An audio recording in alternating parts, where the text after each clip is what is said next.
The next knot, I use this one the most, and it's very strong.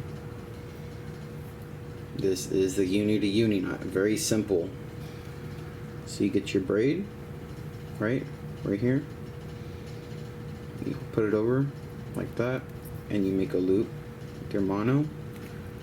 1, 2, 3. Since these are so big, if I was using thinner mono, like 30, 40, 50 pound, I'd probably do 5 loops with the mono, because mono doesn't really slip. Okay, but this stuff, I'm using like 100-pound mono, so it's pretty hard right now to tighten down. Okay, and then I like to turn it around just because it's easier on my eyes and stuff, and doesn't make me so confused. And then you're gonna do the same thing with the braid.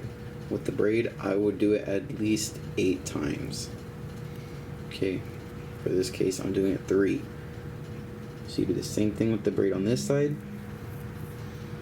and then I'm trying to see if it focuses. I don't think it's gonna focus, but and then you pull it down really hard. You pull the tag ends,